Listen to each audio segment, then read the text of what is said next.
വചനത്തിലേക്ക് നമ്മുടെ ശ്രദ്ധയെ തിരിക്കാം. ഒരു വാക്യം വായിച്ച് ആരംഭിക്കണം.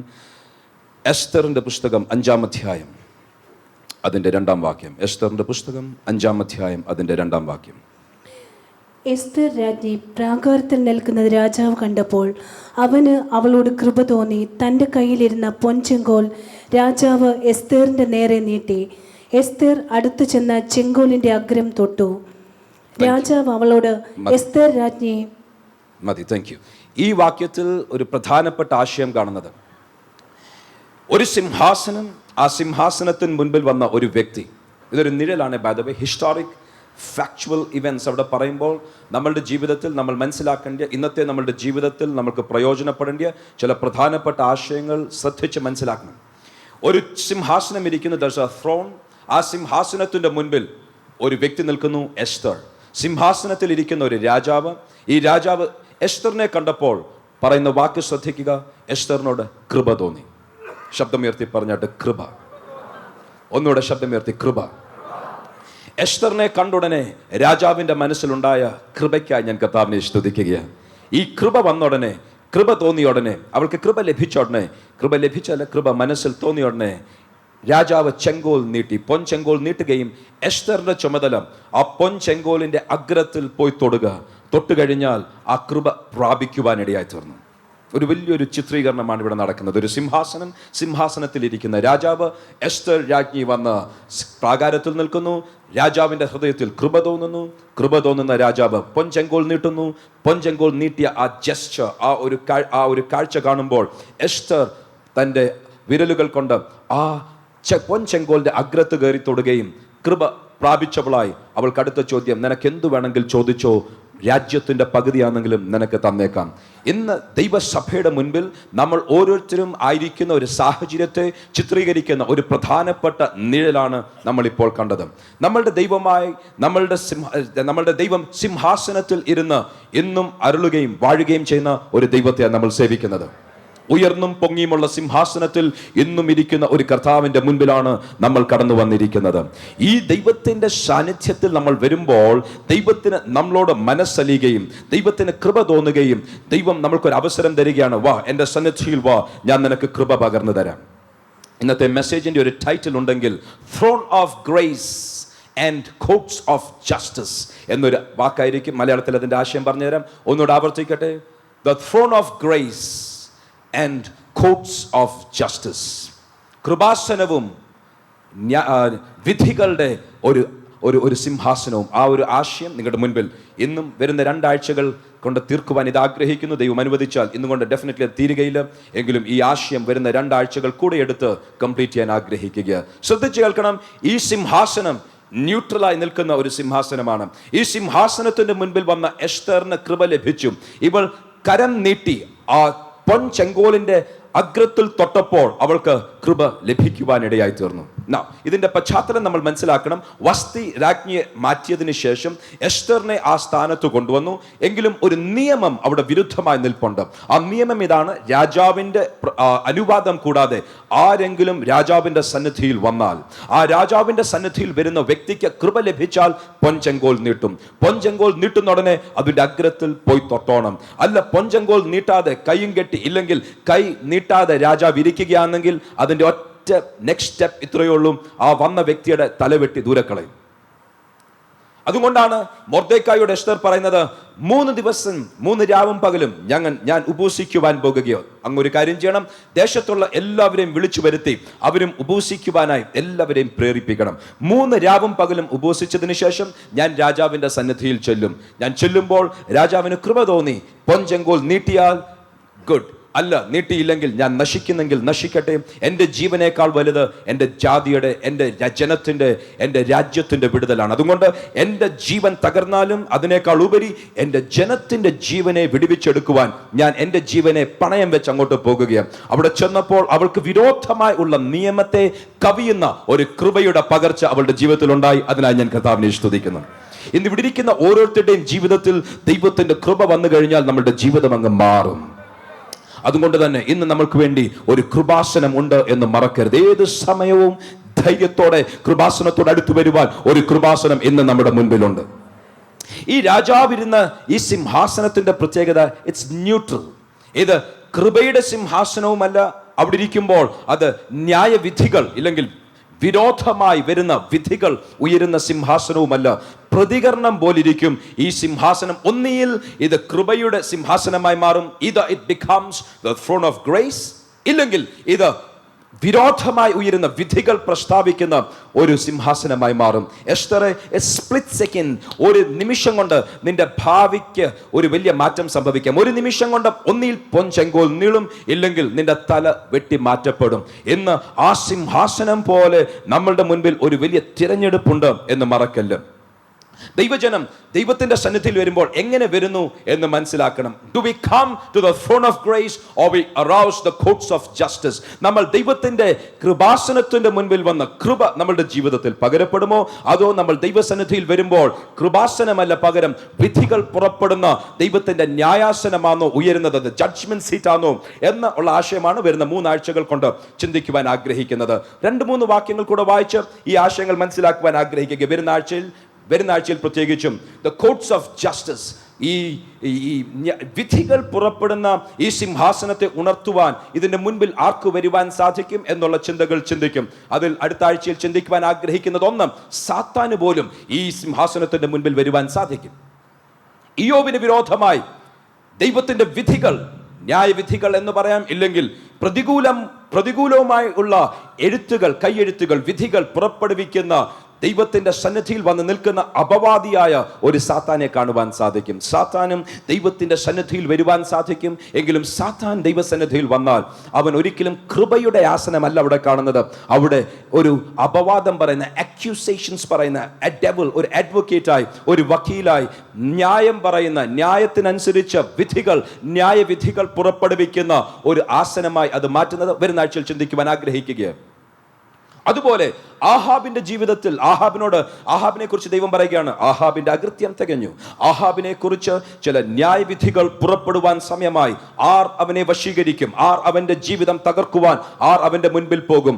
ഒരു ആത്മാവ് വന്നു, അങ്ങനെ പറഞ്ഞു. മറ്റൊരു ആത്മാവ് വന്ന് ഇങ്ങനെ പറഞ്ഞു. ഒരു ആത്മാവ് വന്ന് എങ്ങനെ ആഹാബിനെ ഒതുക്കിക്കളയാം എന്നുള്ളൊരു കൗൺസിൽ അവിടെ പറയുകയും, നിന്നെ കൊണ്ട് ഇത് സാധിക്കും, നീ പോയി ചെയ്യുക എന്ന് പറഞ്ഞ് ആഹാബിന് വിരോധമായിട്ടുള്ള വിധികൾ പ്രസ്താവിക്കുന്ന ആ സിംഹാസനം ആഹാബിന് വിരോധമായിട്ടുള്ള വിധികളുടെ സിംഹാസനമായി മാറി. അവിടെയും മറ്റുള്ള ദുരാത്മാക്കൾ വരുമ്പോൾ അത് കൃപാസനമായിട്ടല്ല, പകരം അതൊരു ന്യായവിധിയുടെ ആസനമായി മാറുന്നതായി കാണുവാൻ സാധിക്കും. ഇന്ന് അബ്രഹാമിന്റെ ജീവിതത്തിൽ ഈ സിംഹാസനം എങ്ങനെ കൃപാസനമായി വെളിപ്പെട്ടു എങ്കിലും ആ കൃപാസനത്തിന്റെ മുൻപിൽ വന്നപ്പോൾ അബ്രഹാം അതിനെ വിധികളുടെ സിംഹാസനമായി മാറ്റിയതായി കാണുവാൻ ചില വാക്യങ്ങൾ വായിക്കുവാൻ ആഗ്രഹിക്കുന്നു. ഉൽപ്പത്തി പുസ്തകം 18-ാം അധ്യായം അതിന്റെ 3 മുതലുള്ള വാക്യങ്ങൾ വായിച്ചാരംഭിക്കുവാൻ ആഗ്രഹിക്കണം. നിർത്തി വായിച്ചാൽ സഹായമായിരിക്കും. ഉൽപ്പത്തി പുസ്തകം 18-ാം അധ്യായം അതിന്റെ 3-ാം വാക്യം. യജമാനെ, എന്നോട് കൃപയുണ്ടെങ്കിൽ അടിയനെ കടന്നു പോകരുത്. മതി. അഗൈൻ നമ്മൾ ആദ്യമേ ആവർത്തിച്ച വാക്കാണ് ശ്രദ്ധിക്കുന്നത്, കൃപ. അബ്രഹാമിന്റെ മുൻപിൽ ദൈവം പ്രത്യക്ഷനായി. സിംഹാസനസ്ഥനായ ദൈവമല്ല, ഇവിടെ അബ്രഹാമിന്റെ മുൻപിൽ വന്ന സിംഹാസനത്തിൽ ഇരിക്കുന്നവനായ ദൈവം ആണെങ്കിലും അബ്രഹാമിന്റെ മുൻപിൽ പ്രത്യക്ഷപ്പെട്ട ദൈവത്തെ കാണുവാൻ സാധിക്കും. ദൈവത്തെ കാണുമ്പോൾ, ദൈവത്തിന്റെ സാന്നിധ്യത്തിൽ വരുമ്പോൾ അബ്രഹാം പറയുന്ന വാക്ക് ശ്രദ്ധിക്കണം, കൃപ ലഭിച്ചാൽ, അടിയന് കൃപ ലഭിച്ചെങ്കിൽ ദയവായിട്ട് എന്നെ വിട്ടു പോകരുതേ. ഇതാ എസ്റ്ററിന് ലഭിച്ച കൃപ പോലെ അബ്രഹാമിന്റെ ജീവിതത്തിൽ ഒരു കൃപ ലഭിച്ചു. അബ്രഹാമെ യാതൊരു അർഹതയും ഇല്ലാത്തടത്ത് കൃപ ലഭിച്ചു. ദൈവം അങ്ങയുടെ ഭവനത്തിൽ വന്നു, അങ്ങയുടെ കൂടെ വന്നു. ഇന്ന് ഞാൻ പറയട്ടെ, ഒരർഹതയും ഇല്ലാത്ത പലരുടെ ജീവിതത്തിലും ദൈവത്തിന്റെ കൃപ വന്നു കഴിഞ്ഞു. ഇതിനകത്തിരിക്കുന്ന അനേകരുടെ ജീവിതത്തിൽ കൃപ ലഭിച്ചവർക്കായി ഞാൻ കർത്താവിനെ സ്തുതിക്കുകയാണ്. അല്ല, ഒരളവിൽ കൂടെ ഞാൻ പറയട്ടെ, എന്റെ വാക്കുകൾ ശ്രദ്ധിക്കുന്ന ഓരോരുത്തരും, ഇതിന്റെ അകത്തോ പുറത്തോ വാക്കുകൾ ശ്രദ്ധിക്കുന്ന ഓരോരുത്തരുടെയും ജീവിതത്തിൽ കൃപയുടെ അംശങ്ങളായി തീരുവാൻ കർത്താവ് തന്റെ ജീവനെ കാൽവറി ക്രൂശിൽ കൊടുത്തതിനാൽ നമ്മൾക്ക് ഏവർക്കും ഒരു വ്യത്യാസവുമില്ല. സകലരും പാപം ചെയ്തു. എങ്കിലും എത്ര കഠിനമായ പാപം ചെയ്തവനാണെങ്കിലും ഇന്ന് ദൈവത്തിന്റെ സന്നിധിയിൽ വന്ന് കൃപയുണ്ടാകണമേ എന്ന് പ്രാർത്ഥിച്ചാൽ കൃപ ലഭിക്കുവാൻ ഇന്നും കൃപാസനം നമ്മൾക്കായി തുറന്നിരിക്കുന്നു എന്ന് ദൈവത്തിന്റെ വചനം പഠിപ്പിക്കുന്നു. വചനത്തിന്റെ ഭാഷയിൽ പറഞ്ഞാൽ ഇന്നും നമ്മൾക്കായി സംസാരിക്കുന്ന ജീവിക്കുന്ന രക്തമുള്ളതിനാൽ ആ സിംഹാസനത്തിന്റെ മുൻപിൽ, കൃപാസനത്തിന്റെ മുൻപിൽ ധൈര്യത്തോടെ ഏത് സമയത്തും നമ്മൾക്ക് അടുത്തു വരുവാൻ സാധിക്കും. ഇന്ന് എന്നെ ശ്രദ്ധിക്കുന്ന ഏതെങ്കിലും ഒരു വ്യക്തിയുടെ ജീവിതത്തിൽ പാപത്തിന്റെ ഭാരം നിമിത്തം ദൈവസന്നിധിയിൽ വരുവാൻ സാധിക്കത്തില്ല എന്ന് പറഞ്ഞാൽ, let me talk to you, നിങ്ങളോട് സംസാരിക്കട്ടെ. എന്ന രക്തത്തിൽ ആശ്രയിച്ചു വന്നാൽ ഏത് വ്യക്തിക്കും കൃപ ലഭിക്കുവാൻ കൃപാസനം എന്നും ഏത് സമയവും ധൈര്യമായി വരുവാൻ നമുക്ക് വേണ്ടി തുറന്നിരിക്കുകയാണ്. പ്രാർത്ഥിച്ചാൽ മതി, കർത്താവേ എനിക്ക് അങ്ങയുടെ കൃപ വേണം. കാൽവറി ക്രൂശിൽ ചൊരിഞ്ഞ രക്തത്താൽ ഇന്ന് അങ്ങയുടെ സന്നിധിയിൽ വരികയാണ്. എത്ര കഠിന ചുമപ്പായ പാപം പോലെ ജീവിതത്തിൽ പാപഭാരം വഹിക്കുന്നവരാണെങ്കിലും ഇന്ന് ആ പ്രാർത്ഥന പ്രാർത്ഥിച്ചാൽ നമ്മളുടെ ജീവിതത്തിൽ കൃപയുണ്ടായിരിക്കും. അങ്ങനെ അബ്രഹാമിന് കൃപ ലഭിച്ചു. അബ്രഹാം കൃപ പ്രാപിച്ചവനായി മുൻപോട്ട് വരുന്നു. ആ കൃപയിൽ ലഭിച്ച പല കാര്യങ്ങൾ ഒന്ന് വായിക്കാം. 17, 18, 19 3 വാക്യങ്ങൾ. 18-ാം അധ്യായത്തിന്റെ 17, 18, 19 വാക്യങ്ങൾ വായിച്ചാലും, അപ്പോൾ യഹോവ അരുളി ചെയ്തത്, ഞാൻ ചെയ്യുവാനിരിക്കുന്നത് അബ്രഹാമിനോട് മറച്ചു വെക്കുമോ? അബ്രഹാമിനോട് പറയുകയാണ്, കൃപ ലഭിച്ച ഒരു വ്യക്തി ഉണ്ടെങ്കിൽ എന്റെ ഹൃദയം ഞാൻ തുറന്ന് നിന്നോട് സംസാരിക്കും. നമ്മളുടെ വാഗ്ദത്തങ്ങളുടെ വലിപ്പത്തിനായി കർത്താവിനെ സ്തുതിക്കുന്നു. ലോകത്തെ നിർമ്മിച്ചവൻ, സകല സൃഷ്ടിയെയും ഉണ്ടാക്കിയവൻ പറയുകയാണ്, കൃപ ലഭിച്ചവരുണ്ടോ? എന്റെ സ്നേഹം, എന്റെ സ്നേഹിതരായി ഞാൻ നിങ്ങളെ അംഗീകരിക്കുവാൻ തയ്യാറാണ്. I will make you my friends. എന്റെ സ്നേഹിതരായി ഞാൻ നിങ്ങളെ അംഗീകരിക്കുവാൻ തയ്യാറാണ്. തോളത്ത് കൈയിട്ട് നടക്കുന്ന ഫ്രണ്ട്ഷിപ്പ് അല്ല ഇവിടെ പറയുന്നത്. പകരം സാഷ്ടാംഗം വീണ്, കാലിൽ സാഷ്ടാംഗം, നിലത്തേക്ക് മുഖം അടിച്ച് നിലത്തേക്ക് സാഷ്ടാംഗം വീണ ഒരു അബ്രഹാമിനെ നോക്കി അനുസരിക്കുവാൻ തയ്യാറായ, ദൈവത്തിന്റെ കൃപയ്ക്കായി ആഗ്രഹിക്കുന്ന ഒരു അബ്രഹാമിനെ നോക്കി പറയുകയാണ്, I will be your friend. ഇന്ന് രാത്രി, ഇന്ന് പകൽക്കാലം എന്റെ വാക്കുകൾ ശ്രദ്ധിക്കുന്ന ആരെങ്കിലും എന്റെ ദൈവത്തിന്റെ ദാസനായി, എന്റെ ദൈവത്തെ അനുസരിക്കുവാനായി ഇന്ന് അവരുടെ ജീവിതം വിട്ടുകൊടുക്കുവാൻ തയ്യാറാണെങ്കിൽ ഞാനൊരു കാര്യം പറയട്ടെ, ദൈവം നമ്മുടെ സ്നേഹിതനായി വരുവാൻ ആഗ്രഹിക്കുകയാണ്. സാഷ്ടാംഗം വീണ അബ്രഹാമിനോട് പറയുകയാണ്, ഞാൻ എന്റെ ഹൃദയത്തിന്റെ രഹസ്യങ്ങൾ നിന്നോട് പറയാം. നിനക്ക് കൃപ ലഭിച്ചു, so I will talk to you. വായിച്ചാട്ടെ, തുടർന്ന് വായിച്ചാട്ടെ.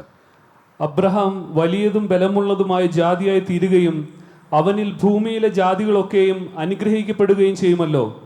യഹോവ അബ്രഹാമിനെ കുറിച്ച് അരുളി ചെയ്തത്, അവന് നിവർത്തിച്ചു കൊടുപ്പാൻ തക്കവണ്ണം അബ്രഹാം തൻ്റെ മക്കളോടും തനിക്ക് പിമ്പുള്ള കുടുംബത്തോടും നീതിയും ന്യായവും പ്രവർത്തിച്ചുകൊണ്ട് യഹോവയുടെ വഴിയിൽ നടപ്പാൻ കൽപ്പിക്കേണ്ടതിന് ഞാൻ അവനെ തിരഞ്ഞെടുത്തിരിക്കുന്നു. അബ്രഹാമിനെ തിരഞ്ഞെടുക്കുവാൻ കാര്യം, തലമുറ തലമുറയായി ദൈവിക അനുഗ്രഹങ്ങൾ, നന്മകൾ ദൈവം പകരുവാൻ ആഗ്രഹിച്ചു. തന്റെ തലമുറകളെ താൻ നടക്കുന്ന ദൈവ വഴിയിൽ നടത്തുവാൻ, അവരെ അഭ്യസിപ്പിക്കുവാൻ, അവരെ ഉപദേശിക്കുവാൻ, അവരെ ശിക്ഷണത്തിൽ നടത്തുവാൻ.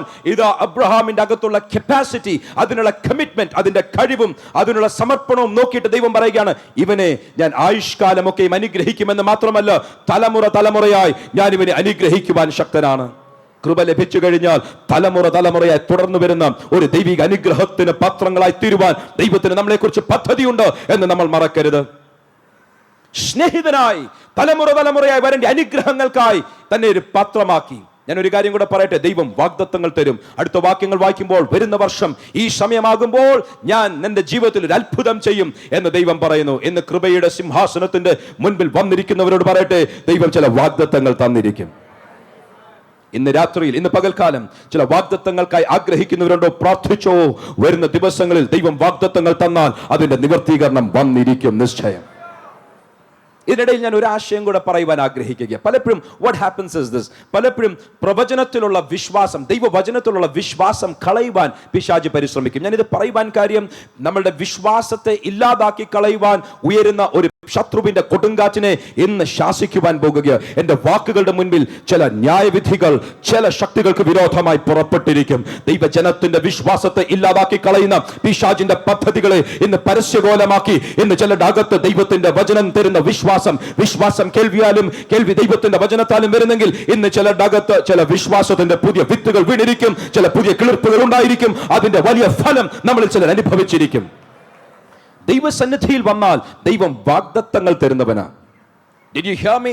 ദൈവസന്നിധിയിൽ വന്നാൽ ദൈവം വാഗ്ദത്തങ്ങൾ തരും. അബ്രഹാം ചോദിക്കാഞ്ഞത്, അബ്രഹാം പ്രതീക്ഷിക്കാഞ്ഞത്, അബ്രഹാം ഒരു പക്ഷേ ദൈവത്തോട് ചോദിക്കാൻ ആഗ്രഹിക്കാഞ്ഞ ചില വാഗ്ദത്തങ്ങൾ ദൈവം അബ്രഹാമിന്റെ ജീവിതത്തിൽ നൽകിയെങ്കിൽ ഇന്ന് ഞാൻ പറയട്ടെ, ഇവിടെ ഇരിക്കുന്നവരുടെ ജീവിതത്തിൽ നമ്മൾ ചിന്തിക്കാത്തത്, നമ്മൾ പ്രതീക്ഷിക്കാത്തത്, നമ്മൾ ആഗ്രഹിക്കാത്തത്, നമ്മൾ ഒരിക്കലും അർഹിക്കാത്ത ചില നന്മകളുടെ വാഗ്ദത്തങ്ങൾ ഇന്ന് പകൽക്കാലം ദൈവം തരുവാൻ വിശ്വസ്തനാണ്. അത് ഏറ്റെടുക്കുവാൻ ആഗ്രഹിക്കുന്നവരുണ്ടെങ്കിൽ ഇന്ന് ധൈര്യത്തോടെ കൃപാസനത്തിന് മുൻപിൽ ആ രക്തത്താൽ കടന്നു വന്നാൽ ചില വാഗ്ദത്തങ്ങൾ നിങ്ങൾക്ക് വേണ്ടിയുണ്ട്. അത് ആത്മീയ വാഗ്ദത്തങ്ങളാണ്. ഇന്ന് പകൽക്കാലം ആത്മീയ വാഗ്ദത്തങ്ങൾ പ്രാപിക്കുവാൻ താല്പര്യമുള്ളവർ ദൈവത്തോട് പ്രാർത്ഥിച്ചോ, കർത്താവേ, ഐ നീഡ് ദോസ് പ്രോമിസസ്, എനിക്ക് ആ വാഗ്ദത്തങ്ങൾ ആവശ്യമാണ് എന്ന് പ്രാർത്ഥിക്കുന്നവർക്ക് വേണ്ടി പ്രതീക്ഷിക്കാത്ത, ചിന്തിക്കാത്ത ചില വാഗ്ദത്തങ്ങൾ ഇതിന്റെ അകത്ത് ഉയരുകയാണ്. എങ്കിലും ആത്മീയ വാഗ്ദത്തങ്ങൾ എന്ന് പറയുമ്പോൾ ഫിസിക്കൽ മാനിഫെസ്റ്റേഷൻ, വാസ്തവത്തിൽ കരങ്ങൾ കൊണ്ട് തൊടുവാൻ സാധിക്കുന്ന ചില വാഗ്ദത്തങ്ങളാണ് അവിടെ കാണുന്നത്. അബ്രഹാമേ, വരുന്ന വർഷം നീ ഒരു മകൻ നിന്റെ കരങ്ങളിൽ ഉണ്ടായിരിക്കും. ഇന്ന് ആ വിശ്വാസത്തിന് വിരോധമായി പല ആശയങ്ങൾ ശത്രു ദൈവരാജ്യത്തിൽ വിതറിയിരിക്കുന്നത് കാണുവാനിടയായി തീരും.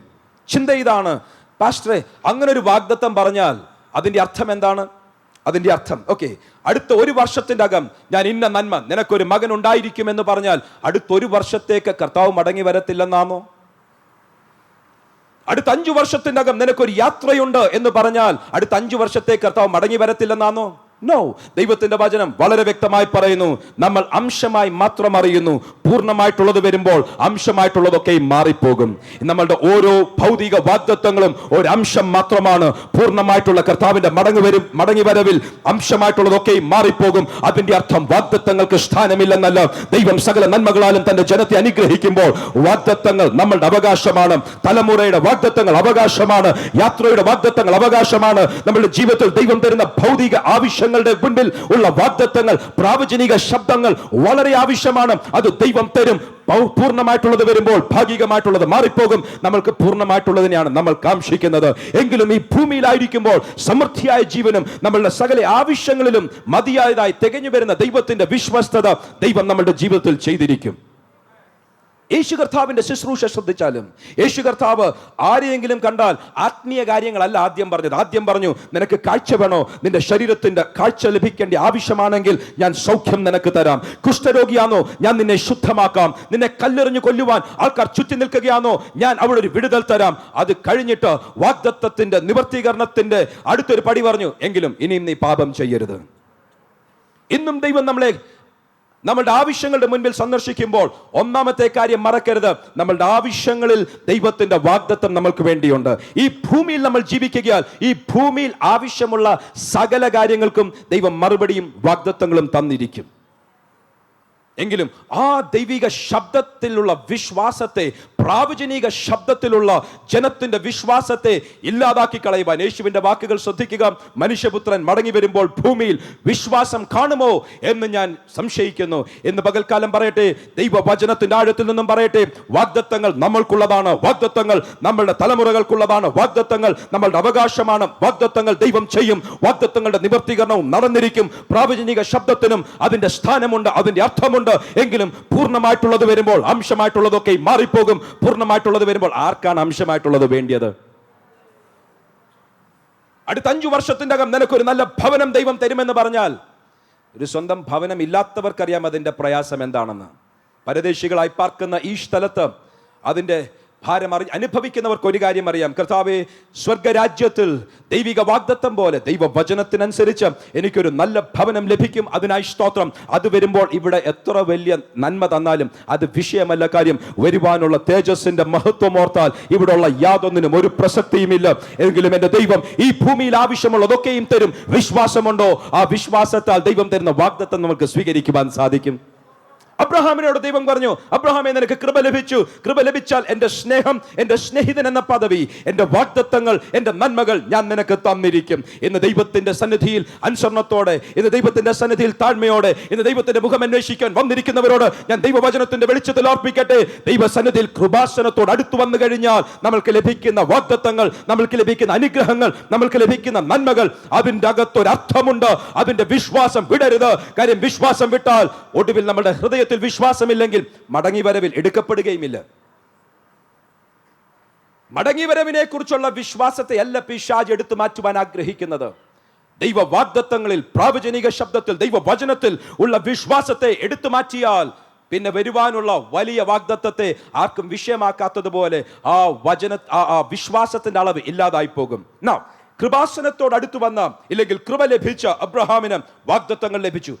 എങ്കിലും നമ്മൾ ചിന്തിച്ചുകൊണ്ടിരിക്കുന്നത് എന്താണ്? From the throne of grace, കൃപാസനത്തിൽ നിന്നും ഇതാ ന്യായവിധികളുടെ അടുത്തൊരു റെലം, അടുത്തൊരു ഏരിയയിലേക്ക് തിരിഞ്ഞു പോകുകയാണ്. വായിക്കാം, 23, 24, 25 വാക്യങ്ങൾ.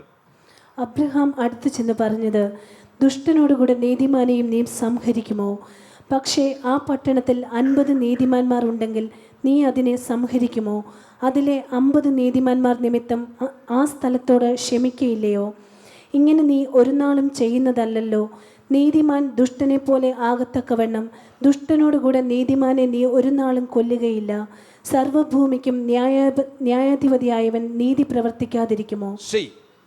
ഒറ്റ നിമിഷം കൊണ്ട് കൃപാസനത്തിന്റെ മുൻപിൽ വന്ന അബ്രഹാം ഈ കൃപാസനത്തെ ഒരു ന്യായവിധിയുടെ ഇല്ലെങ്കിൽ വിധികൾ പുറപ്പെടുന്ന ഒരു സിംഹാസനമാക്കി മാറ്റിക്കളഞ്ഞു.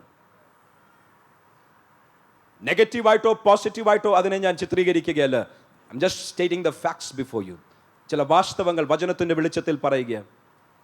കൃപ ലഭിച്ച അബ്രഹാം ഇതാ ചില ചോദ്യങ്ങൾ, ലോജിക്കലായിട്ടുള്ള ചില ചോദ്യങ്ങൾ, ചില ആർഗ്യുമെന്റ്സ്, ഒരു അഡ്വക്കസി, ഒരു ചെറിയ പ്രാർത്ഥനയ്ക്ക് പകരം, കരുണയ്ക്കുള്ള പ്രാർത്ഥനയ്ക്ക് പകരം ന്യായത്തെ ഉയർത്തി പറഞ്ഞ വാക്കുകളുടെ മുൻപിൽ കൃപ ലഭിക്കേണ്ടിയെടുത്ത് ഇതാ ഒരു വിധികളുടെ സിംഹാസനം ഉയരുകയാണ്. എൻ്റെ അഭിപ്രായം പറയട്ടെ, അഭിപ്രായത്തിന് പ്രസക്തി ഇല്ലല്ലോ, എങ്കിലും ശ്രദ്ധിച്ചാൽ കൊള്ളാം. ഒറ്റ വാക്കിൽ കർത്താവേ, സോദോമിനോടും ഗോമോരോടും കർത്താവ് എന്നോട് കരുണ തോന്നിയെങ്കിൽ അവരോടും കരുണ തോന്നണമേ എന്ന് പ്രാർത്ഥിച്ചായിരുന്നെങ്കിൽ ഒരു പക്ഷേ the whole course of history would have changed. അവസ്ഥകൾക്ക് മാറ്റം വന്നേനെ. ഐ ഡോണ്ട് നോ, ഞാൻ അതിനെക്കുറിച്ച് വിധിക്കാൻ ആരുമല്ല. എൻ്റെ ഒരു ആശയം ഉറക്കെ ചിന്തിച്ചെന്ന് മാത്രം. I just spoke out loud. ഒറ്റ വാക്കിൽ കരുണ ലഭിച്ചെങ്കിൽ കൊള്ളാമായിരുന്നു എന്നുള്ള പ്രാർത്ഥന പറഞ്ഞായിരുന്നെങ്കിൽ ഐ ബിലീവ് ഒരു പക്ഷേ the course of history would have changed. കൃപ ലഭിച്ച അബ്രഹാം ഇതാ തൻ്റെ ചോദ്യങ്ങളാൽ, തൻ്റെ വാക്കുകളാൽ ലോകത്തിൻ്റെ ന്യായാധിപതി, മുഴു ലോകത്തെയും ന്യായം വിധിക്കുന്നവൻ നീതിമാന്മാരെ അനീതിയുള്ളവരുടെ കൂടെ നശിപ്പിച്ചു കളയുമോ? കൃപയ്ക്ക് വേണ്ടി പ്രാർത്ഥിക്കേണ്ടതിന് പകരം ന്യായങ്ങളുടെ ഒരു ചോദ്യം, ന്യായങ്ങളുടെ ഒരു പ്രസ്താവന, വിധിക്കുന്ന ഒരു ന്യായാധിപതിയെ കുറിച്ചുള്ള ഒരു വാക്ക് പറയുകയും അടുത്തത് ഇതാ ഒരു വലിയ ആർഗ്യുമെന്റ് ആയിട്ട് മാറുകയാണ്. ആർഗ്യുമെന്റ് എന്ന് പറഞ്ഞാൽ എന്താ പറയുന്നത്, ഒരു ഒരു ഒരു ഒരു ഒരു ഒരു തെറ്റായിട്ട രീതിയിലല്ല എങ്കിലും ഒരു കോർട്ടിൽ അഡ്വക്കേറ്റ്സ് വാദിക്കുന്നത് പോലെ, ഒരു കോർട്ടിൽ വിധികൾ പ്രസ്താവിക്കപ്പെടുന്നത് പോലെ ചോദിക്കുകയാണ്, 50 നീതിമാന്മാരുണ്ടെങ്കിൽ നീ നശിപ്പിക്കുമോ? ഇല്ല. ആ അധ്യായത്തിന്റെ അവസാനം വരുമ്പോൾ കൃപാസനമല്ല അവിടെ കാണുന്നത്. കാര്യം, മനുഷ്യന്റെ നീതി ഒരിക്കലും ദൈവത്തിന്റെ നീതിയുടെ മുൻപിൽ നിൽക്കുകയില്ല. ഇന്നാരെങ്കിലും നീതിക്കായി പ്രാർത്ഥിക്കുന്നവരുണ്ടെങ്കിൽ, ഇന്നാരെങ്കിലും കർത്താവേ നീതി ചെയ്യണമെന്ന് പ്രാർത്ഥിക്കുന്നവരുണ്ടെങ്കിൽ ഞാൻ പറയട്ടെ, അതിനേക്കാൾ നല്ലത് കൃപയ്ക്ക് വേണ്ടി പ്രാർത്ഥിക്കുക. കാര്യം, ഇന്നും നമ്മൾക്ക് വേണ്ടി ഒരു കൃപാസനം തുറന്നിരിക്കുകയാണ്. പലരും ദൈവത്തിന്റെ നീതിയുടെ മുൻപിൽ നിൽക്കുവാൻ സാധിക്കാതിരിക്കുമ്പോൾ നമ്മളുടെ ഹൃദയത്തിന്റെ വിഷാദം നിമിത്തം നീതി വെളിപ്പെടുത്തണമേ എന്ന് പ്രാർത്ഥിച്ചാൽ ദൈവത്തിന്റെ നീതിയുടെ മുൻപിൽ ഒരു സോദോമിനും ഗോമോറയ്ക്കും രക്ഷപ്പെടുവാൻ, ഒരു ലോത്തിനും ഒരളവിൽ രക്ഷപ്പെടുവാൻ സാധിക്കുകയില്ല. എങ്കിലും ദൈവത്തിന്റെ കൃപയ്ക്കായി പ്രാർത്ഥിക്കുന്നവരുണ്ടോ? ഞാൻ പറയട്ടെ, നമ്മളുടെ യാതൊരു യോഗ്യതയും കൂടാതെ എൻ്റെ ദൈവം നമ്മളെ സഹായിച്ചിരിക്കും. വരുന്ന ആഴ്ചയിൽ ദ കോർട്ട്സ് ഓഫ് ജസ്റ്റിസ്, നീതിയുടെ ഈ ഒരു വിധികളുടെ ഈ ഒരു സിംഹാസനത്തെ എങ്ങനെ ഉണർത്താം എന്ന് അല്പം കൂടെ ആഴത്തിൽ ചിന്തിക്കുവാൻ ആഗ്രഹിക്കുക. ഇന്ന് കൃപാസനത്തിലേക്ക് മാത്രം അധികം ശ്രദ്ധ കൊണ്ടുവരാൻ ആഗ്രഹിക്കുകയാണ്. കൃപാസനം എന്നാൽ എന്താണ്? The throne of grace. ഞാൻ പറഞ്ഞല്ലോ, ഒറ്റ സ്പ്ലിറ്റ് സെക്കൻഡും കൊണ്ട് ഒന്നിയിൽ കൃപയുടെ സിംഹാസനത്തിന്റെ മുൻപിൽ വരാം, ഇല്ലെങ്കിൽ ഒറ്റ നിമിഷം കൊണ്ട് അതേ സിംഹാസനം വിധികളുടെ സിംഹാസനമായി മാറും. അബ്രഹാമിന്റെ ജീവിതത്തിൽ നമ്മൾ ചിന്തിച്ചു, എസ്തറിന്റെ ജീവിതത്തിൽ ചിന്തിച്ചു. പുതിയ നിയമത്തിൽ വരുമ്പോൾ ഞാൻ അടുത്ത ആഴ്ചകളിൽ സംസാരിക്കുവാൻ പോകുന്നത്, നമ്മൾ അറിയാതെ ചെയ്യുന്ന പലതും നമ്മളെ സിംഹാസനത്തിന്റെ, വിധികളുടെ സിംഹാസനത്തിന്റെ മുൻപിൽ ന്യായവിധിക്കായി നമ്മളെ ഒരുക്കുന്നതാണ് എന്ന് മറക്കരുത്. അടുത്ത ആഴ്ചകളിൽ ആ വാക്യങ്ങൾ വായിച്ച് എങ്ങനെ നമ്മൾ കൃപാസനത്തിന്റെ മുൻപിൽ വന്നിട്ട് നമ്മളുടെ ശ്രദ്ധ കൂടാതെ ഒറ്റ നിമിഷം കൊണ്ട് നമ്മൾ ദൈവത്തിന്റെ ന്യായവിധിക്ക് ഇരയായിത്തീരുന്നു എന്ന് ചിന്തിക്കുവാൻ ആഗ്രഹിക്കുകയാണ്. ഞാൻ അവിശ്വാസികളെ കുറിച്ചല്ല, വിശ്വാസികളെ കുറിച്ച് പറയുവാൻ ആഗ്രഹിക്കുന്നത്. ഞാൻ പുതിയ നിയമത്തിലുള്ള സഭയെക്കുറിച്ചാണ് പറയുവാൻ ആഗ്രഹിക്കുന്നത്. ന്യായവിധി സഭയ്ക്കകത്തും വ്യക്തി ജീവിതങ്ങളിലും കുടുംബങ്ങളിലും വരുവാൻ കാര്യമെന്ത്? കൃപയ്ക്ക് വേണ്ടി വിളിച്ചു വേർതിരിക്കപ്പെട്ടവർ, കൃപയ്ക്ക് വേണ്ടി ആഗ്രഹിക്കുന്നവർ, അറിഞ്ഞും അറിയാതെയും നമ്മളുടെ നാവിൽ നിന്ന് വരുന്ന വാക്കുകൾ, നമ്മളുടെ ജീവിതത്തിൽ വരുന്ന ചില പ്രത്യേക സ്വഭാവങ്ങൾ നമ്മളുടെ ജീവിതത്തിൽ നമ്മൾ ശ്രദ്ധിക്കാതെ, അതിനെക്കുറിച്ച് നമ്മൾക്ക് ബോധ്യമില്ലാതെ ചെയ്യുന്ന നിസ്സാര കാര്യങ്ങൾ നിമിത്തം ദൈവത്തിന്റെ കൃപാസനത്തിന്റെ മുൻപിൽ വന്നവൻ നമ്മൾ ദൈവത്തിന്റെ ന്യായവിധികൾ, അത് പ്രതികൂലമായിട്ടുള്ളതും അത് ശിക്ഷയ്ക്കായിട്ടുള്ളതും പ്രാപിച്ച് മടങ്ങിപ്പോകുന്ന പലരുമുണ്ട്. വരുന്ന ആഴ്ചയിൽ അതിനെക്കുറിച്ച് ചിന്തിക്കാൻ ആഗ്രഹിക്കുന്നു. ഇന്ന് കൃപാസനത്തെക്കുറിച്ച് അധികം ചിന്തിക്കുവാൻ ആഗ്രഹിക്കുകയാണ്. ആമോസിന്റെ പുസ്തകം 9-ാം അധ്യായം 11-ാം വാക്യം. ആമോസിന്റെ പുസ്തകം 9-ാം അധ്യായം അതിന്റെ 11-ാം വാക്യം. അവർ എദോമിൽ ശേഷിച്ചിരിക്കുന്നവരുടെയും എൻ്റെ നാമം വിളിക്കപ്പെടുന്ന സകല ജാതികളുടെയും ദേശത്തെ കൈവശമാക്കേണ്ടതിന് വീണുപോയ ദാവീദിൻ കൂടാരത്തെ ഞാൻ അന്നാളിൽ നിവർത്തുകയും അതിൻ്റെ പിളർപ്പുകളെ അടയ്ക്കുകയും അവൻ്റെ ഇടിവുകളെ തീർക്കുകയും അതിനെ പുരാതന കാലത്തിൽ എന്ന പോലെ പണിയുകയും ചെയ്യും എന്നാകുന്നു ഇത് അനുഷ്ഠിക്കുന്ന യഹോവയുടെ അരുളപ്പാട്. ഞാൻ ഈ മുഴുവൻ വാക്യം, അതിന്റെ അനേക അർത്ഥങ്ങൾ, അതിന്റെ അനേക ആഴങ്ങൾ പറയുവാൻ എന്ന് ഞാൻ സമയമെടുക്കുന്നില്ല. ഒറ്റ വാക്കിൽ മാത്രം നിൽക്കുവാൻ ആഗ്രഹിക്കുന്നു. വീണുപോയ ദാവീദിന്റെ കൂടാരത്തെ ഞാൻ വീണ്ടും പണിയുന്ന ഒരു ദിവസം വരുന്നുണ്ട്. ഇന്നത്തെ കാലത്തെ കുറിച്ച് നോക്കി ദൈവം പറയുകയാണ്, ദാവീദിന്റെ കൂടാരം വീണുപോയെങ്കിൽ അന്ത്യകാലത്ത് ദാവീദിന്റെ വീണുപോയ കൂടാരത്തെ ഞാൻ പണിതുയർത്തും. ഇന്ന് വന്നിരിക്കുന്ന ദൈവജനത്തോട് പറയട്ടെ, ആ വീണുപോയ ദാവീദിന്റെ കൂടാരത്തെ പണിതുയർത്തുമ്പോൾ ഇന്ന് അതിന്റെ അടുത്തു വരുവാൻ, ഇന്ന് കൃപാസനത്തോട് അടുത്തു വരുവാൻ ഭാഗ്യം ലഭിച്ച നമ്മളെ കുറിച്ചാണ് ഈ വാക്യം പറഞ്ഞിരിക്കുന്നത്. ദാവീദിന്റെ വീണുപോയ കൂടാരത്തെ ദൈവം ഉയർത്തിയിരിക്കും. കൃപാസനത്തോടുള്ള ബന്ധത്തിൽ ഇതിനെക്കുറിച്ച് ചിന്തിക്കുവാൻ ആഗ്രഹിക്കുക. എങ്ങനെയാണ് ഞാൻ ചിന്തിക്കുവാൻ ആഗ്രഹിക്കുന്നത്? ദാവീദിന്റെ വീണുപോയ കൂടാരം എന്ന് പറഞ്ഞാൽ അതിന്റെ അർത്ഥം എന്ത്? ദാവീദിന്റെ കൂടാരത്തെക്കുറിച്ച് പഠിച്ചാൽ മോശയുടെ കൂടാരത്തെക്കാൾ വളരെ വ്യത്യസ്തമായിരുന്നു ദാവീദിന്റെ കൂടാരം. മോശ പർവ്വതത്തിന്റെ മുകളിൽ കയറി ദൈവത്തിങ്കൽ നിന്നും ചില അരുളപ്പാടുകൾ പ്രാപിച്ചു. ആരാധനയെക്കുറിച്ചുള്ള അരുളപ്പാടുകൾ, ദൈവ രാജ്യത്തെക്കുറിച്ച് കൽപ്പനകൾ പ്രാപിച്ചുള്ള അരുളപ്പാടുകൾ. ഞാൻ പറയട്ടെ, പഴയ നിയമത്തിൽ കഴിഞ്ഞ ഉപവാസ പ്രാർത്ഥനയിൽ അല്പമായി ഒരു 5-6 മിനിറ്റ് എടുത്ത് ഞാൻ പറഞ്ഞൊരു ആശയം 2-3 മിനിറ്റ് എടുത്ത് ഇവിടെ പറയുവാൻ ആഗ്രഹിക്കുന്നു. ഇസ്രായേലിന്റെ ചരിത്രത്തിൽ അബ്രഹാമിന് വലിയ സ്ഥാനമുണ്ട്. കാര്യം, ഒരു മനുഷ്യനിൽ നിന്നും ദൈവം ഒരു ജാതിയെ പുറപ്പെടുവിച്ചു. ജാതിയല്ല, ജാതികളെ പുറപ്പെടുവിച്ചു. ചില നാളുകൾ കഴിഞ്ഞു, ഒരു മനുഷ്യൻ മോശയിൽ കൂടെ ആ ജാതി, ഇസ്രായേൽ എന്ന ജാതിയെ അടിമത്വത്തിൽ നിന്നും 6 ലക്ഷം കുടുംബങ്ങളെ പുറത്തെടുത്തു. ചില നാളുകൾ കഴിഞ്ഞു, ഒരു മനുഷ്യൻ യോശുവയിൽ കൂടെ. ആ ഒരു മനുഷ്യൻ എന്നുള്ള വാക്കിന് അണ്ടർലൈൻ ചെയ്യുന്നത് അതിന്റെ പ്രസക്തി മറക്കരുത്. കാര്യം, ഇവിടെ ഇരിക്കുന്ന ഒരു വ്യക്തി നിങ്ങളായിരിക്കും. നിങ്ങളിൽ കൂടെ ദൈവത്തിന് വലിയ കാര്യങ്ങൾ ചെയ്യുവാനുണ്ട്. ഒരു വ്യക്തി അബ്രഹാമിൽ നിന്നും ജാതികളെ പുറപ്പെടുവിച്ചെങ്കിൽ, ഒരു വ്യക്തി മോശയിൽ നിന്നും ജാതികളെ അല്ല ഇസ്രായേലിനെ മിസ്രൈമിന്റെ അടിമത്വത്തിൽ നിന്നും പുറത്തു കൊണ്ടുവന്നെങ്കിൽ, ഒരു മനുഷ്യൻ യോശുവയിൽ കൂടെ ആ ജാതിയെ വാഗ്ദത്ത ദേശത്തെത്തിച്ചു. ചില നാളുകൾ കഴിഞ്ഞു, ഒരു മനുഷ്യൻ ഷൗൽ എന്ന് പേരുള്ള ഒരു രാജാവിൽ കൂടെ ഇതാ ആ രാജ്യത്തെ ഒരു രാജ്യമാക്കി. അതുവരെ ചിതറിപ്പാർത്ത, മതിലിന്മേൽ ചിതറിക്കിടക്കുന്നത് പോലെ ചിതറിപ്പാർത്ത ഒരു കൂട്ടം ആൾക്കാരെ ഒരു രാജ്യമാക്കി മാറ്റി. ഇല്ലാതിരുന്ന ഒരു ആർമിയെ നിർമ്മിച്ചെടുത്തു, ഇല്ലാതിരുന്ന ഒരു അഡ്മിനിസ്ട്രേറ്റീവ് സിസ്റ്റം ഉണ്ടാക്കിയെടുത്തു, ഇല്ലാതിരുന്ന പല കാര്യങ്ങൾ ഉണ്ടാക്കിയെടുക്കുവാൻ ഒറ്റ മനുഷ്യനെ ദൈവം നിയമിച്ചു. അതിനു മുൻപേ ശമൂവേൽ എന്നു പേരുള്ള ഒരു മനുഷ്യനിൽ കൂടെ ആരാധനയുടെ ക്രമത്തെ കർത്താവ് ക്രമീകരിച്ചു. നമ്മൾ പലപ്പോഴും ശൗലിനെ ശ്രദ്ധിക്കുമ്പോൾ നെഗറ്റീവ് ക്യാരക്ടറായിട്ടാണ് ശ്രദ്ധിക്കുന്നത്. കഴിഞ്ഞ ഉപവാസ പ്രാർത്ഥനയിൽ അതിനെക്കുറിച്ച് പറഞ്ഞു. കാര്യം എന്താണ്? തൻ്റെ ജീവിതത്തിൽ വന്നുപോയ 3 ബലഹീനതകൾ നിമിത്തം ഇത്രയും സ്ഥാനമുള്ള, ഒരുപക്ഷേ മോശയോടും അബ്രഹാമിനോടും യോശുവയോടും ശമൂവേലിനോടും ചേർന്ന് ചിന്തിക്കുവാൻ യോഗ്യത ഉണ്ടായിരുന്ന ഒരു മനുഷ്യനെ തൻ്റെ ചെറിയ ബലഹീനതകൾ നിമിത്തം, തൻ്റെ ജീവിതത്തിൽ വന്നുപോയ നിസ്സാര ചില കാര്യങ്ങൾ നിമിത്തം ഉപവാസ പ്രാർത്ഥനയിൽ ഓർപ്പിച്ചതാണ്. നിസ്സാര കാര്യങ്ങൾ മതി നമ്മുടെ വലിയ ഭാവിയിൽ നിന്നും നമ്മളെ പിന്തിരിപ്പിക്കുവാൻ. നിസ്സാര കാര്യങ്ങൾ, ചെറിയ കാര്യങ്ങൾ. എന്തായിരുന്നു ഈ ശൗലിന്റെ ഒന്നാമത്തെ പ്രത്യേകത? ദാവീദിനെ കണ്ടാൽ കുന്തം വലിച്ചെറിയും. ഒരു രാജ്യത്ത് സൈന്യമില്ലാതിരിക്കുമ്പോൾ ഇല്ലാത്തടത്തുനിന്ന് ഒരു സൈന്യത്തെ ഉണ്ടാക്കിയെടുക്കുന്നതിന്റെ മെനക്കേട് ആർക്കും അറിയത്തില്ല. ഒരു രാജ്യത്തിൽ ഒരു സൈന്യത്തെ ഉണ്ടാക്കിയെടുക്കുക, ഒരു രാജ്യത്തിൽ അഡ്മിനിസ്ട്രേറ്റീവ് സിസ്റ്റം ഉണ്ടാക്കിയെടുക്കുക, ഒരു രാജ്യത്തിൽ അവരുടെ കംപ്ലീറ്റ് സ്ട്രക്ചർ ഉണ്ടാക്കിയെടുത്ത ഒരു മനുഷ്യൻ ശൗൽ. എങ്കിലും ജീവിതത്തിൽ പരാജയപ്പെട്ടവനായി നമ്മൾ ചിന്തിക്കുവാൻ കാര്യമെന്ത്? 3-4 കാര്യങ്ങൾ പറഞ്ഞു, അതിൽ ഒന്ന് മാത്രം ആവർത്തിക്കട്ടെ. ശൗലിന്റെ പ്രത്യേകത, എവിടെയെങ്കിലും ഒരു ദാവീദ് വന്നാൽ കുന്തമെറിയുന്നതായിരുന്നു തന്റെ പ്രത്യേകത. ഇന്ന് ആത്മഗോളത്തിൽ കാണുന്ന ഒരു കാര്യം, എവിടെയെങ്കിലും ദൈവം തന്റെ ദാവീദന്മാരെ ഏൽപ്പിച്ചാൽ മതിലിനോട് ചേർത്ത് കുന്തം വെച്ച് തറച്ചു കളയുവാൻ മനോഭാവമുള്ള ശൗലന്മാരുണ്ടോ? എത്ര വലിയ പ്രവൃത്തി ചെയ്താലും ചരിത്രത്തിൽ നിങ്ങളുടെ പേര് തകർന്നിരിക്കുമെന്ന് മറക്കാതെ, ദാവീദന്മാർ വന്നാൽ അവർക്ക് വിരോധമായി കുന്തമെറിയാതെ അവരെ പ്രോത്സാഹിപ്പിക്കുന്നവരുണ്ടെങ്കിൽ ഞാൻ പറയട്ടെ, വിശ്വാസവീരന്മാരുടെ പട്ടികയിൽ അവരുടെ പേരും ഉണ്ടായിരിക്കും. സബ്ജക്റ്റിലേക്ക് മടങ്ങി വരട്ടെ. ശൗലും അതിനുശേഷം ദാവീദും വന്നു. ദാവീദിന്റെയും ജീവിതത്തിൽ അനേക കാര്യങ്ങൾ, സയൻസ് ആൻഡ് ടെക്നോളജി മുതൽ, കൾച്ചർ മുതൽ, ആർട്സ് മുതൽ, രാജ്യത്തിന്റെ ഗതിയെ, രാജ്യത്തിന്റെ അവസ്ഥയെ ഏറ്റവും താണ അളവിൽ നിന്നും ഏറ്റവും ഉയർന്ന അളവിലേക്ക് കൊണ്ടുവരുവാൻ ഒരു മനുഷ്യൻ, ദാവീദിനെ ദൈവം ഉപയോഗിച്ചു. ദാവീദിന് കണ്ടുപിടുത്തങ്ങൾ അനേകമുണ്ടായിരുന്നു. ദാവീദിന് മ്യൂസിക്കിൽ വളരെ ടാലന്റഡ് ആയിരുന്നു. ദാവീദ് വളരെ കാര്യങ്ങൾ ചെയ്തു.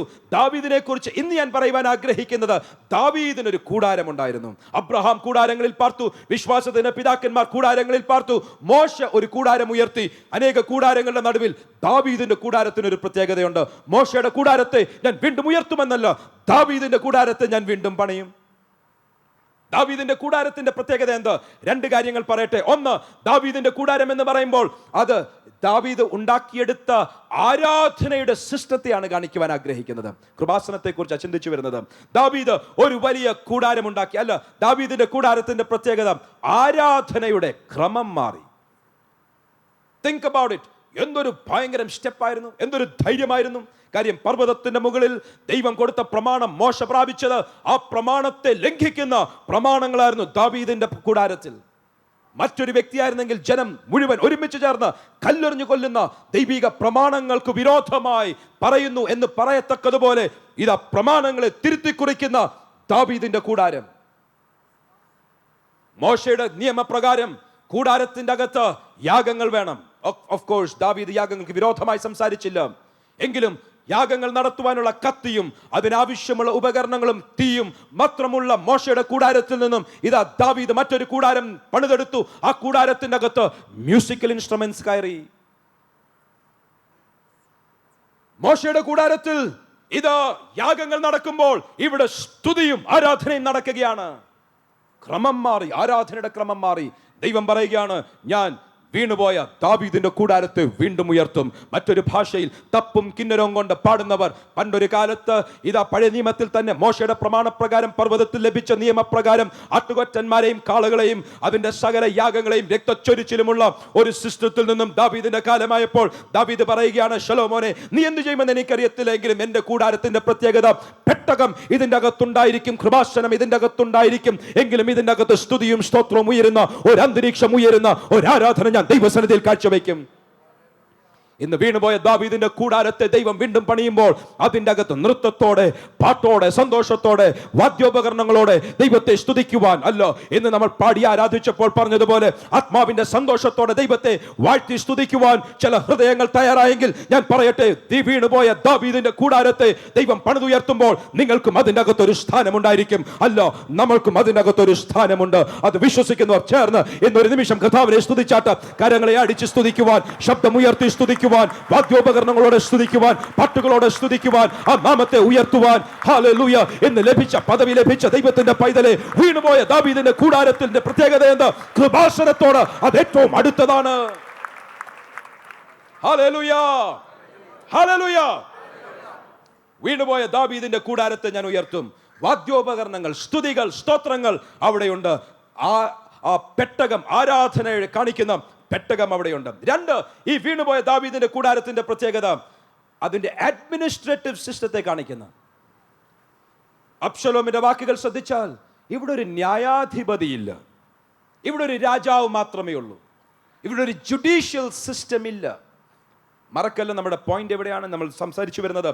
കൃപാസനവും വിധികൾ പുറപ്പെടുന്ന ഒരു ന്യായാധിപതിയുടെ സിംഹാസനവും. അബ്ശലോം പറയുകയാണ്, ഓ that I were a judge. ഈ ഇസ്രായേലിൽ എന്നെ ഒരു ന്യായാധിപനായി എന്നെ ആക്കിയെങ്കിൽ കൊള്ളാമായിരുന്നു. കാര്യം, ദാവീദിന്റെ കൂടാരത്തിൽ ജുഡീഷ്യൽ സിസ്റ്റം ഇല്ല, അവിടെ സിംഹാസനം, രാജാവിന്റെ സിംഹാസനം മാത്രമേ ഉള്ളൂ. ദൈവത്തിന്റെ കൃപാസനത്തെ ചിത്രീകരിക്കുന്ന ഒരു സിംഹാസനം ദാവീദിന്റെ വീണുപോയ കൂടാരത്തിൽ കാണുവാൻ സാധിക്കും. ഇന്ന് നമ്മൾക്ക് വേണ്ടി ഒരു സിംഹാസനമുണ്ട്. അത് കൃപാസനമായി മാറുവാൻ നമ്മളുടെ ജീവിതത്തിൽ ദൈവം ഒരു പദവി തരട്ടെ എന്ന് പ്രാർത്ഥിക്കുക. How can we do it? രണ്ട് കാര്യങ്ങൾ പറഞ്ഞ് ഒരു പാട്ട് പാടി ദൈവത്തെ സ്തുതിക്കുവാൻ ആഗ്രഹിക്കുകയാണ്. How can we do it? എങ്ങനെ ചെയ്യുവാൻ സാധിക്കും? എബ്രായ ലേഖനം 4-ാം അധ്യായം 15-16 വാക്യങ്ങൾ. നമ്മൾ കടന്നു വരുവാൻ, ഓരോ നിമിഷവും കടന്നു വരുവാൻ കൃപയുടെ ഒരു ആസനം നമ്മുടെ മുൻപിലുണ്ട്, കൃപാസനം നമ്മുടെ മുൻപിലുണ്ട്. എബ്രായ ലേഖനം 4-ാം അധ്യായം 15-16 വാക്യങ്ങൾ. നമുക്കുള്ള മഹാപുരോഹിതൻ നമ്മുടെ ബലഹീനതകളിൽ സഹതാപം കാണിപ്പാൻ കഴിയാത്തവനല്ല, പാപമൊഴികെ സർവത്തിലും നമുക്ക് തുല്യമായി പരീക്ഷിക്കപ്പെട്ടവനത്രേ. അതുകൊണ്ട് കരുണ ലഭിപ്പാൻ തൽസമയത്ത് സഹായത്തിനുള്ള കൃപ പ്രാപിപ്പാനുമായി നാം ധൈര്യത്തോടെ കൃപാസനത്തിന് അടുത്ത് ചെല്ലുക. കരങ്ങൾ ഉയർത്തി കർത്താവിനെ ഒന്ന് സ്തുതിച്ചാലും. ഏത് സമയവും ആവശ്യമുണ്ടോ ഓടിച്ചെല്ലുവാൻ ഒരു കൃപാസനം നമ്മൾക്കായിട്ടുണ്ട്. പിശാചിന്റെ പദ്ധതി എന്താണ്? കർത്താവേ, ഇത് ഞാൻ അർഹിക്കുന്നില്ല എന്നുള്ള മനോഭാവത്തോടുകൂടെ, അർഹിക്കാത്ത ഏതോ ഒരു കാര്യമാണ് എന്നുള്ള വിചാരത്തോടുകൂടെ ദൈവത്തിന്റെ കൃപാസനത്തിന്റെ മുൻപിൽ ചെന്നാൽ അത് ഒരു പക്ഷേ നമ്മൾക്ക് നന്മയ്ക്ക് പകരം തിന്മയായി മാറും. എനിക്കൊരു അർഹതയുമില്ലെങ്കിലും ആ കുഞ്ഞാടിന്റെ രക്തത്തിൽ ആശ്രയിച്ച് എൻ്റെ മഹാപുരോഹിതൻ എനിക്ക് വേണ്ടി ഇന്നും പക്ഷപാതം ചെയ്യുന്ന എൻ്റെ മഹാപുരോഹിതൻ, എൻ്റെ യേശു, എൻ്റെ കർത്താവ് ഇന്ന് എനിക്കായി ജീവിക്കുന്നതിനാൽ കർത്താവേ, ആവശ്യത്തിന്റെ സമയത്ത് ഞാൻ കൃപാസനത്തോട് അടുത്തു വരികയാണ് എന്ന് പറയുവാൻ കഴിയുന്നവരുണ്ടെങ്കിൽ ഇന്ന് പറഞ്ഞോ, യേശുവേ, അങ്ങയുടെ കൃപാസനത്തോട് അടുത്തു വരികയാണ്. ദൈവമേ, ആ കൃപാസനത്തോട് അടുത്തു വരികയാണ്. ആ നാമത്തിൽ ഞാൻ അടുത്തു വരികയാണ്. ആ നാമത്തിൽ അടുത്തു വരുന്നവർക്ക് ഇന്നും കൃപ പ്രാപിക്കുവാൻ ഒരു കൃപാസനം ഇന്നും നമ്മൾക്കായി തുറന്നിരിക്കുകയാണ്. കൃപായുഗം കഴിയാറായി. ഈ കൃപയുടെ യുഗം ഉള്ളിടത്തോളം കാലം ഏത് സമയവും ധൈര്യത്തോടെ കൃപാസനത്തോടെ അടുത്തു വരുവാൻ സാധിക്കും. എൻ്റെ ആത്മാവ് മനുഷ്യനോട് സദാകാലം വാദിച്ചു കൊണ്ടിരിക്കുകയില്ല. ഇന്ന് ചിലർക്ക് വേണ്ടി കൃപയുടെ സീസണ്, എന്ന് കരഞ്ഞ് യേശുവേ, ആ കൃപയ്ക്കായി ഞാൻ പ്രാർത്ഥിക്കുന്നു എന്ന് പറഞ്ഞ് ചില കൃപാസനത്തോട് അടുത്തു വന്നാൽ ജീവിതത്തിൽ പ്രതീക്ഷിക്കാത്ത ചില അനുഭവങ്ങൾക്കായി എൻ്റെ ദൈവത്തിന്റെ കൃപ ചിലരുടെ മേൽ പകരപ്പെടും. അത് ജീവിതത്തിൽ തകർന്നിരിക്കുന്ന അനുഭവങ്ങൾ, ജീവിതത്തിൽ യാതൊരു പ്രത്യാശയ്ക്കും വകയില്ല എന്ന് പറഞ്ഞിരിക്കുന്ന ചില അനുഭവങ്ങളിൽ എൻ്റെ ദൈവം ചിലർക്ക് ഒരു കൃപ പകർന്നാൽ ഞാൻ പറയട്ടെ, ജീവിതം ആകപ്പാടെ രൂപാന്തരപ്പെട്ടിരിക്കും. പാപത്തിന്റെ പിടിയിൽ നിന്നും, ശാപത്തിന്റെ പിടിയിൽ നിന്നും, ബന്ധനത്തിൽ നിന്നും വിടുവിച്ചെടുക്കുവാൻ ഈ കൃപാസനത്തോട് അടുത്തു വരുന്നവർക്കായി ഞാൻ കർത്താവിനെ സ്തുതിക്കുകയാണ്. ഈ കൃപാസനത്തോട് എങ്ങനെ അടുത്തു വരാം? When we pray, നമ്മൾ പ്രാർത്ഥിക്കുമ്പോൾ അബ്ബാ പിതാവേ എന്നുള്ള വിളിക്കുവാനുള്ള ധൈര്യത്തോടെ, പുത്രത്വത്തിന്റെ ആത്മാവിനെ പ്രാപിച്ച് പാപത്തിന്റെ ക്ഷമയുണ്ട് എന്നുള്ള വിശ്വാസത്തോടുകൂടി ഈ കൃപാസനത്തോട് അടുത്തു വന്നാൽ ഈ കൃപയുടെ ആസനം ഇന്നും നമ്മൾക്കായി ഓപ്പൺ ആയിരിക്കുകയാണ്. ദാവീദിന്റെ വീണുപോയ കൂടാരത്തിൽ അന്നുണ്ടായിരുന്ന പ്രത്യേകത, ആർക്കും കൂടാരത്തിൽ വന്ന് പെട്ടകമുള്ളതിനാൽ കൃപാസനം കാണുവാൻ സാധിക്കും. അതിനെ മറച്ചു വയ്ക്കുന്ന ഒരു വെയിൽ, ഒരു ഒരു ഒരു ഒരു ഒരു സ്ക്രീനില്ലായിരുന്നു. ആർക്കും വന്ന് കാണുവാൻ സാധിക്കുന്ന കൃപാസനം. ഈ കൃപാസനത്തോട് അടുത്തു വരുവാൻ രണ്ടാമത്തെ ഒരു കാര്യം പറഞ്ഞു, ആരാധന. സ്തുതിയും ആരാധനയും ഉയർന്നാൽ ഈ കൃപാസനത്തോട് അടുത്തു വരുവാൻ സാധിക്കും. ഏറ്റവും പ്രധാനപ്പെട്ട ഒരാശയം കൂടെ പറഞ്ഞ് ഞാൻ ഇവിടെ ഇരിക്കുവാൻ ആഗ്രഹിക്കുക, പാട്ടി ദൈവത്തെ സ്തുതിക്കുവാൻ ആഗ്രഹിക്കുക. പുറപ്പാട് പുസ്തകം, this is the last reference. പുറപ്പാട് പുസ്തകം ഇന്നത്തേക്കുള്ള ലാസ്റ്റ് റെഫറൻസ് ആണ്. പുറപ്പാട് പുസ്തകം 14-ാം അധ്യായം. മോശയുടെ ജീവിതത്തിൽ നിന്നും നമ്മളൊരു കാര്യം കാണുവാൻ പോകുകയാണ്. മോശയുടെ ജീവിതത്തിൽ താൻ ദാവീദിന്റെ കൂടാരത്തിൽ ഉണ്ടായിരുന്ന അനുഭവം എന്നതുപോലെ സ്തുതിക്കുവാൻ ആരംഭിച്ചു. ദൈവത്തിന്റെ കൃപാസനത്തെ എങ്ങനെയോ ഉണർത്തുവാനിടയായപ്പോൾ പ്രതികൂലമായിരുന്ന ഒരു ചെങ്കടൽ തൻ്റെ മുൻപിൽ തുറന്നു വരുവാനിടയായി. മാത്രമല്ല, കൃപാസനത്തിന് മുൻപിൽ വന്നാൽ വിരോധമായി നിൽക്കുന്ന ശത്രുവിനെ, അതിന് വിരോധമായിട്ടുള്ള വിധികൾ അവിടെ പ്രസ്താവിക്കപ്പെടും. ന്യായത്തിനും ന്യായവിധിക്ക് വേണ്ടി പ്രാർത്ഥിച്ചില്ല, ദൈവത്തെ സ്തുതിച്ചു. വിടുതലിന്റെ കൃപാസനം ഒരു വശത്ത് വെളിപ്പെട്ടപ്പോൾ ന്യായവിധിയുടെ പ്രസ്താവനകൾ ചോദിക്കാതെ പുറപ്പെട്ട ഒരു കൃപാസനത്തിനായി ഞാൻ കർത്താവിനെ സ്തുതിക്കുകയാണ്. വായിച്ചാട്ട് 14-ാം അധ്യായം 28 മുതലുള്ള 31 വരെയുള്ള 4 വാക്യങ്ങൾ. വെള്ളം മടങ്ങി വന്ന് അവരുടെ പിന്നാലെ കടലിലേക്ക് ചെന്നിരുന്ന രഥങ്ങളെയും കുതിരപ്പടയെയും ഫറവോന്റെ സൈന്യത്തെയും എല്ലാം മുക്കിക്കളഞ്ഞു. അവരിൽ ഒരുത്തൻ പോലും ശേഷിച്ചില്ല. ഇസ്രായേൽ മക്കൾ കടലിന്റെ നടുവേ ഉണങ്ങിയ നിലത്തുകൂടി കടന്നുപോയി. വെള്ളം അവരുടെ ഇടത്തും വലത്തും മതിലായി നിന്നു. ഇങ്ങനെ യഹോവ ആ ദിവസം ഇസ്രായേലിനെ മിസ്രൈമരുടെ കയ്യിൽ നിന്ന് രക്ഷിച്ചു. മിസ്രൈമർ കടൽക്കരയിൽ ചത്തടിഞ്ഞു കിടക്കുന്നത് ഇസ്രായേലിയർ കാണുകയും ചെയ്തു. യഹോവ മിസ്രൈമരിൽ ചെയ്ത ഈ മഹാപ്രവൃത്തി ഇസ്രായേലിയർ കണ്ടു. ജനം യഹോവയെ ഭയപ്പെട്ടു. യഹോവയിലും അവന്റെ ദാസനായ മോശയിലും വിശ്വസിച്ചു. Amen. Praise the Lord. നമ്മൾ വായിച്ചത് എന്താണ് ഇവിടെ? ഇതാ മോശയുടെ വലിയ ആവശ്യത്തിന്റെ മുൻപിൽ, മോശ നീ കരയുന്നത് എന്താ? മുൻപോട്ട് പോകുവാൻ ജനത്തോട് പറ, എനിക്ക് നിന്നോട് കൃപയുണ്ട്. മോശേ, ഞാൻ നിനക്കൊണ്ടി ഒരു വിടുതലിന്റെ വാതിൽ തുറക്കുവാൻ പോകുകയാണ്. because I have mercy on you, I have favor. എന്ന് എനിക്ക് നിന്നോട് കൃപയുണ്ട്. മോശ രാത്രി മുഴുവൻ നീണ്ടു നിൽക്കുന്ന ഒരു കാറ്റടിക്കത്തക്കതുപോലെ തന്റെ കരങ്ങൾ ദൈവസന്നിധിയിൽ, ദൈവത്തിന്റെ വടിയുള്ള ആ കരങ്ങൾ ദൈവസന്നിധിയിൽ ഉയർത്തിപ്പിടിച്ചു. കരങ്ങൾ ഉയർത്തി ദൈവത്തെ സ്തുതിച്ചപ്പോൾ അന്ന് രാത്രി മുഴുവൻ ഒരു നീണ്ടു നിൽക്കുന്ന കാറ്റടിക്കുവാനിടയായി. ആ കാറ്റിൽ എന്ത് സംഭവിച്ചു? ജനത്തിന് ആവശ്യമുള്ള വിടുതൽ ലഭിക്കുവാൻ കൃപയുടെ ഒരു പകർച്ചയുണ്ടായി. ഇന്ന് വിടുതൽ ആഗ്രഹിക്കുന്ന പലരും എന്നെ ശ്രദ്ധിക്കുന്നവരുണ്ട്. ദൈവത്തെ പാടി സ്തുതിക്കുവാൻ, സ്തുതിച്ചാരാധിക്കുവാൻ ഇന്ന് പകൽക്കാലം സമർപ്പിക്കപ്പെട്ടോ. സ്തുതിച്ചാരാധിക്കുന്നവരുടെ ജീവിതത്തിൽ വീണുപോയ ദാവീദിന്റെ കൂടാരത്തിൽ കൃപാസനത്തോട് അടുത്തു വരുവാനുള്ള ഒരു മണ്ഡലം തുറന്നു വരികയും ഇതാ കരമുയർത്തിപ്പിടിച്ചിരിക്കുന്ന മോശയുടെ മുൻപിൽ ജനത്തിന്റെ വിടുതലിനായി ഒരു വഴി തുറന്നു വരികയും ചെയ്തു. ചെങ്കടലിൽ കൂടെ ചെങ്കൽ പാതയൊരുക്കി നടത്തിയ ദൈവത്തിന്റെ വിശ്വസ്തത ഈ ദിവസങ്ങളിൽ പലരുടെയും ജീവിതത്തിൽ വെളിപ്പെട്ടു വരുവാൻ, ധൈര്യത്തോടെ കൃപാസനത്തോട് അടുത്തു വരുവാൻ സ്തുതിക്കുന്നവരുണ്ടോ? ജീവിതത്തിൽ നിങ്ങൾക്ക് വേണ്ടി കൃപ വന്നിരിക്കും. അതേ സമയം മറുവശം മോശ ഒരിക്കലും പ്രാർത്ഥിക്കേണ്ടി വന്നില്ല. കർത്താവേ, കഴിഞ്ഞ 400 വർഷങ്ങൾ മിസ്രൈമ്യർ ഞങ്ങളോട് ചെയ്തത് ഓർക്കണമേ. കർത്താവേ, അങ്ങയുടെ നീതി എവിടെ? ഇവരോടുള്ള നീതി കർത്താവ് കാണിക്കണമേ. ഒരു പ്രാർത്ഥനയും ഉയർത്തേണ്ടി വന്നില്ല. സ്തുതിക്കുവാൻ ആരംഭിച്ചപ്പോൾ ഇതാ കൃപ പകരത്തക്കതുപോലെ ദൈവജനത്തിനുള്ള കൃപ പകരപ്പെട്ടു. ചോദിക്കാതെ ശത്രുവിന് വിരോധമായിട്ടുള്ള ന്യായവിധി ഉണർത്തുവാനിടയായി തീർന്നു. എന്ന് ഞാൻ പറയട്ടെ, ചിലർ ദൈവത്തെ സ്തുതിക്കുവാൻ, കരങ്ങൾ ഉയർത്തി ദൈവത്തെ സ്തുതിക്കുവാൻ, പാടി ദൈവത്തെ സ്തുതിക്കുവാൻ, ശബ്ദമുയർത്തി ദൈവത്തെ സ്തുതിക്കുവാൻ, കാഴ്ചപ്പാടോടുകൂടെ വെളിപ്പാടോടുകൂടെ ദൈവത്തെ സ്തുതിക്കുവാൻ എന്ന് പകൽക്കാലം തയ്യാറായാൽ വീണുപോയ ദാവീദിന്റെ കൂടാരത്തെ ദൈവം പണിതെടുക്കുന്ന കൂട്ടത്തിൽ നിങ്ങൾക്കും നമ്മൾക്കും ഒരു പങ്കുണ്ട് എന്ന് മറക്കാതെ എന്ന് ദൈവത്തെ സ്തുതിക്കുമ്പോൾ എന്താണ് സംഭവിക്കുന്നത്? കൃപാസനത്തോട് അടുത്തു വരികയാണ്. ആ രക്തത്താൽ, സ്തുതിയാൽ, സ്തോത്രത്താൽ, പ്രാർത്ഥനയാൽ, ധൈര്യത്താൽ, പുത്രത്വത്തിന്റെ ആത്മാവിനാൽ ഇന്ന് പകൽക്കാലം ഏത് സ്ഥലത്ത് നിങ്ങളായിരിക്കുന്നോ, ഞാൻ ഇവിടെ നിൽക്കുന്നെങ്കിൽ നിങ്ങൾ ഇരിക്കുന്നിടത്ത് അല്ല, ഭവനങ്ങളിലായിരിക്കുന്നിടത്ത്, ഇന്ന് ഏത് സ്ഥലത്താണെങ്കിലും ഇന്ന് കൃപാസനത്തോട് അടുത്തു വരുവാൻ, നമ്മളുടെ ആവശ്യങ്ങളിൽ ആ വഴി തുറന്നു വരുവാൻ, ശത്രുവിന് വിരോധമായി പുറപ്പെടേണ്ട വിധികൾ പുറപ്പെടുവാൻ ഇന്ന് പകൽക്കാലം ഞാൻ പറയട്ടെ, ഒരു കൃപയുടെ പകർച്ച എന്നിതിന്റെ അകത്തുണ്ട്. Thank you. എല്ലാ കണ്ണുകളും അടഞ്ഞിരിക്കട്ടെ. ഒരു നിമിഷം സഭ മുഴുവൻ എണീറ്റ് നിൽക്കണം. ഇന്ന് ചിലരുടെ മേലൊരു കൃപ പകരപ്പെടും. ഇന്ന് ചിലരുടെ മുൻപിലുള്ള വൻ പ്രശ്നങ്ങളെ മാറ്റുവാൻ ദൈവത്തിന്റെ കരം ചിലർക്ക് കൃപയായി വെളിപ്പെട്ടു വരുവാനുണ്ട്. എന്ന് ചിലർ പ്രാർത്ഥിക്കുമ്പോൾ കർത്താവേ, ധൈര്യത്തോടെ കൃപാസനത്തോട് അടുത്തു വരികയാണ്. ഞങ്ങളുടെ ആവശ്യങ്ങളിൽ വാഗ്ദത്തങ്ങൾക്കായി, വാഗ്ദത്ത നിവർത്തീകരണത്തിനായി, ആ പൂർണ്ണമായിട്ടുള്ളത് വരുവോളം, നിത്യജീവനിലേക്ക് ഞങ്ങൾ കടക്കുവോളം സമൃദ്ധിയായ ജീവനും വാഗ്ദത്തങ്ങളും വാഗ്ദത്തങ്ങളുടെ നിവർത്തീകരണങ്ങളും ദൈവഹിതത്തിന്റെ പൂർണ്ണതയിൽ ജീവിക്കുവാൻ ആവശ്യമുള്ള വിശ്വാസവും ഞങ്ങളിൽ പകരപ്പെടുവാൻ ഇതാ കർത്താവേ, ഞങ്ങളെ സ്തുതിക്കുവാൻ തയ്യാറാണ്.